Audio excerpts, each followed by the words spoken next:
Madayaw na aga, everyone! Welcome to my video and regards with my reflection for the prelim period for the subject Readings in the Philippine History. History para sa akin, of course, hindi lang siya yung mga usual na nababasa natin sa libro. Each of us individually has a history, a story to tell.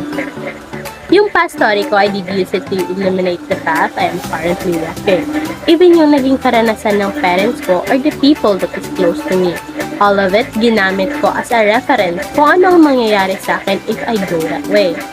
I want to realize my dream, that is why I'm very careful sa bawat takbang ko. As much as possible, I don't want to encounter unwanted circumstances. Pero yung mga ayaw mong mangyayari, hindi naman talaga yung natitigilan. Pero as long as kaya, I will avoid it as much as possible. Pero pag andyan na, then be it. Pero I'll be fool kung ulitin ko pa, diba? I always made sure na hindi mauulit pa yung hindi magandang experiences or encounters ko at even ng parents ko from repeating itself.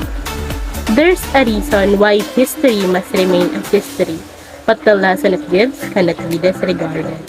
Isa pala sa naging history ng country natin is yung sexual exploitation for the purpose of earning money, ginawang business and patronized by many. Human trafficking pala is talamak na even before. It was called like that. Then it is okay for the majority since it was a common practice of the natives before to take away young girls' innocence before marriage. Kasi para sa kanila, virginity was just a hindrance or nuisance. Even ngayon, this practice still exists as part of their tradition, many in other countries and maybe even in the Philippines' remote places. As a young adult and a lady of a modern generation, it is not a problem. A woman or a lady has every right to decide on what to do with her body and what path to take, to be conservative ba o liberated. But the young girls are yet to reach their womanhood. They must enjoy the life of being kids or children, showered with love and care, and not be exposed to such practices for the very reason, since they are young. It is the responsibility of older people to protect their young minds. It is the responsibility of older people to shape them to become a better individual for future sake. Maybe isa sa mga namana natin sa ating ancestor is yung paniniwala na may afterlife. Pati ako naniniwala ko doon na may afterlife or after death. May heaven, may hell. That is why I'm very careful sa mga actions ko. Pinalaki akong ganun eh. Laging sinasabi sa akin ni mama na pag I always do good deeds all the time, especially sa kapwa ko, then I am guaranteed a place in heaven, eternal happiness. Otherwise, what to expect other than eternal damnation? So I need to choose wisely. Isa din sa mga naging kaugalian natin is yung pagde-discard ng mga lumang gamit, especially if we see it as worthless at hindi ka pakipakinabang. The moment naman na pag nakita tayo ng mga lost things, hindi natin most of the time sinikip if we see it as no monetary value. That is the reason why the Laguna copper plate became an incomplete artifact. Sabi-sabi kasi may nakikita daw sa other piece, kaya lang, we saw it as nothing more than a thin piece of copper sheet. Isinat aside until nawala. The same with me. I frequently choose away or discard my old personal items because they are worn out, outdated, and take up space. But the moment I started matching outfits, decorating my space, or creating a presentable and creative school project, I discovered na kailangan ko pala siya, na may gamit pala yung itinapon ko. I always regretted throwing them away when the moment I realize it. It is really not a good idea to throw things away when they appear old and used, since you might discover a purpose for them later on. Even if they aren't valuable to you, hindi talaga maganda asal na magtapon ng mga gamit like yung damit, kasi if ayaw na natin suotin, we can give it to others. Through that way, mas nakatulong pa tayo. Itong line na to, isa ito sa mga gampanin ng membro ng PKK bilang kasapi ng grupo. You can see that they have a strong sense of camaraderie and compatriotism in the same manner with our present armed forces. They also made sure we are safe, provided security. There are even points that they will lose their lives defending the people and the country. We see them as batas, the people who enforces the law.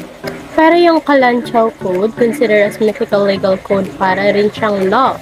But we see it as against human rights, yung mga punishment niya if a person disobey the code, such as being exposed for 1 day among ants, beaten for 2 days, placed in rivers to be beaten by sharks, and having fingers cut off. Kahit yung normal na malulusog na tao, mamamatay pag pinatawan nito because it is extreme. It is considered as torture. Pero kahit sound vicious siya, I believe ginawa yan to put peace in order sa area, as the code also commands people to not kill, steal, or harm the aged. Maybe sa ganitong paraan gustong protektahan ng pinuno yung mga nasasakupan niya to ensure fairness among them. Bilang isang Pilipino, likas sa atin ang palakaibigan at pagiging masayahin. Makikita mo naman yan sa balita pag may sakuna or during bagyo. Yung mga tao kahit nasa bubong ng bahay nila dahil sa baha, you can still see the smile on their faces. Kahit anong hirap, nakangiti pa rin tayo. Kaya nga in demand yung mga kababayan natin sa AFAM. Joke. The friendly nature of the Filipinos is universally and fairly generously shown to every foreign guest, regardless of where they are from. The emotional expression and passion with which Filipinos approach life are frequently observed. Despite not being as ceremonial in their behavior as the Chinese and the Japanese, Filipinos are nevertheless polite and of good breeding. Aside sa mabuting ugali, kailangan din natin ang edukasyon. Under the Spanish regime, Filipinos were denied of proper education. Education is a crucial component of a nation. It is the foundation of that nation. The people are the nation's greatest resource. Properly educating them is essential to the success of that nation. With education, they can do and contribute a lot of things to achieve the greater goals of the country. If the country has a diverse educated individual, they can modify ideas to create a much better flawless plan that can last a long time for the people and the country. Education is primarily provided to offer people the chance to learn things that will allow them to reach their full potential and become effective members of the society who can benefit the nation as a whole. Kung tayo ay nagmamahal sa sariling sinilangan, edukasyon ay dapat paglinangin. Yung may pag-ibig sa tinubuang bayan. Sounds familiar? Of course, it is one of the poems that was wrote with an aspiring ambition for the Philippines to become an independent nation governed by the Filipino people during the Spanish time. In this poem, what type of love our motherland needs at that moment was asked. There is pure love or great love? Napaisip din ako, pure love ba na maingat na nagmamahal ang martyr one? O great love na ipaglalaban ka kahit anong patayan? Alin ang mas matimbang? Alin ang mas kailangan? Both kinds of love, in my opinion, are as great and pure in their own way. Magkabaiba man ito ng pamamaraan, but they both hold the same value. Pero overall, history provides us with a sense of our own identity, as it helps us to understand who we are and where we came from. Being aware of our identity is important in our development as it strengthens our character. When we know who we are, we have a better understanding of our shortcomings and strengths, resulting in self-acceptance and confidence in our ability and knowing our limits as a person. It gives our existence in our lives a meaning or purpose. It also assists us in comprehending the current situation and provides ideas on how to face the future. So, ignorance of history excuses no one. Responsibilidad nating malaman ang nangyari noon bilang mamamayan nito. Knowing that we are Filipinos is not enough. Knowing the events of the past is a must for us to fully understand current events. Awareness is what provides us a sense of belonging and a sense of identity that keeps us unique and distinguishable from everyone else across borders and races. We are Filipinos for a reason. Thanks for listening. That could be all for today. See you in my next video.